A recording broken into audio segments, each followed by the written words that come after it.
in this series that I just kind of inadvertently named How My Ex Lost Everything in Behind, I want to step back a little bit. I want to step back to after he graduated from law school and I was struggling to work and finish my undergraduate degree. Now, I came from a family with money. I was living at home. However, you must realize that when you are a young black woman who is successful, who has gotten a full academic scholarship to college, who is a campus queen and town queen, like, it's not real easy for us as young black women to ask our parents for money. And it's funny because I see now, like, even like some young black men that I kind of mentor now, that they'll be talking to me about how they're in college and they're going to ask their parents for money. And I just never asked my parents for money at all in college, and they never offered any. I mean, they were supportive and everything, but the money went to my sister who had children and divorced. So she was a single mom. So they were getting her cars and, moving her and getting her furniture and doing all these things for her. And, I'm there in college making it, working 3 jobs, right? So in any case, and helping other people. That's the other thing. Like, you're like, okay, well, you're living at home. You got a full scholarship. What are you doing? I'm giving money to my sister. I'm giving money to anybody that asks. I'm paying for other people. Young, dumb, you don't do it. Okay. I did it. You don't do it. So I want to step back, like I said, to tell you about how hard it was when I first got my job in TV news. So after I got my job in TV news, everybody just really thought if you were on the news that you were making a lot of money. And at the time I was making $5 an hour and expected to look like I was on 2020. No clothing allowance, no hair allowance, no nothing. I'm living at home still because I was on TV in my hometown, but every paycheck that I got was for me to get clothes and makeup and all the things I needed to look good on television and to keep up that image of being a news anchor. And it also was racism too, because I later found out that they were paying me less than they were paying everybody, including the white woman that cleaned the TV station. That's another story I'll tell you guys about. But in any case, when I first started, it was really hard. And I was in television news in the golden years of television news where everybody was struggling and fighting and willing to give up an ovary, a kidney, or whatever to be able to be on TV, because it was so many people that wanted jobs and it was so competitive. It's not like where you have social media now, and it's certainly, we only had one black person per market pretty much in the 90s. You might have one black person at each station, but usually in the small markets that I was in, I would be the only black person in the whole television market. So that means that competition was really stiff, and you had to be more qualified and have more experience than all the white people. So I'm starting going to these different TV stations that are starter markets with more and more experience, but I wasn't making any money. And so I remember at one point I moved to a city, and this was horrible because they wouldn't even pay your moving expenses. They would just tell you to move to the city and work on the TV job, but they would give you no advance or anything. And at one point I moved to a city and I was just having a really rough time. Like, I had to move myself there, had to pay all the moving expenses. And, I remember what happened.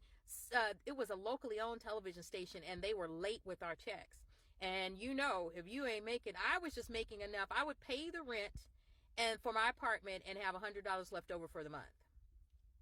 So that $100 I had left over for the month got ate up because I had to pay late expenses on everything because the TV station was late for paying us.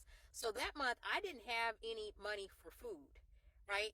I had no money for food. Now, fortunately, in that market, they did have a clothing allowance. So I didn't have to buy clothes, but I did have to get them dry clean. So, and just asking my parents for the money was just like, I didn't even think to call home and ask mom and dad, hey, can y'all send me some money for food? I had no food. So this attorney that I'm dating, who is doing very well. I mean, y'all, I'm telling you, he was like up and coming, brother. He had a building that he had bought. He had an office that was in downtown, and he was just the shit there, right? He had lots of money. And so I still didn't even think about asking for anything, but I just remember telling him, I was like, oh my gosh, like, I have no food. I don't have any food.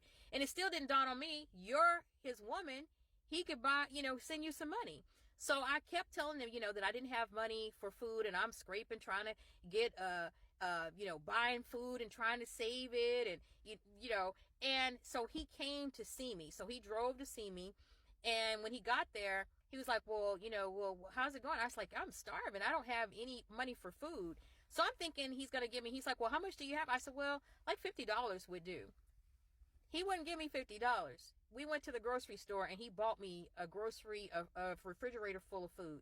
Mind you, I couldn't cook. And some people look at that, well, you should be glad he bought you the groceries full of food. Well, $50 would have fed me for the entire month until I got paid again, because I wasn't a cooker. So he went and bought me frozen chicken and all this. And when you're a television news anchor, you don't have time to be coming home and cooking when you're in a small market. So I would go to work and be at work at 8 a.m.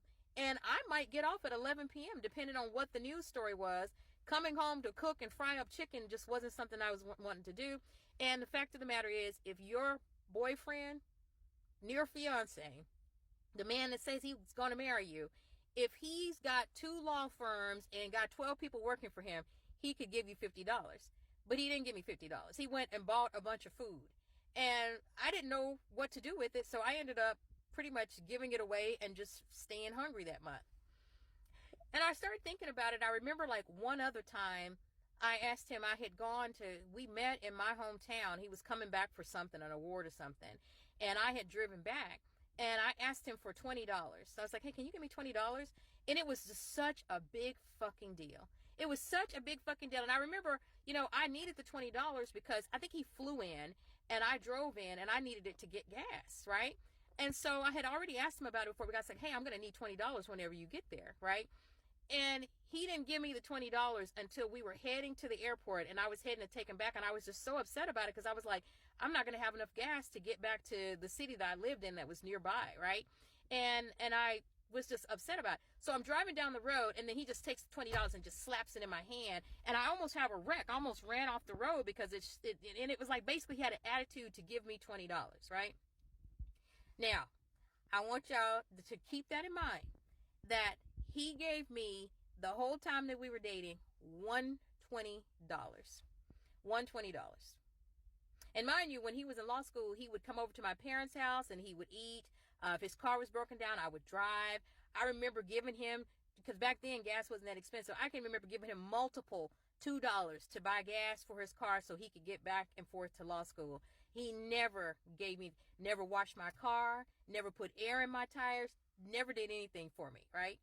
So let's fast forward to when I talked about turning down that job in his hometown right after he said to me, oh, well, my mom said you was going to move here and make me marry you. And I started thinking, I don't want to be with the man that thinks that I'm trying to move here to make him marry me. I wasn't moving there to make him marry me. That was a great opportunity. It was a network news gig, right? It was a great opportunity. So, but I decided I didn't want to do that. I didn't know anybody in that city. And it was just, something just broke in me. And I was like, okay, I don't want to be with him. I move across the country, don't talk to him.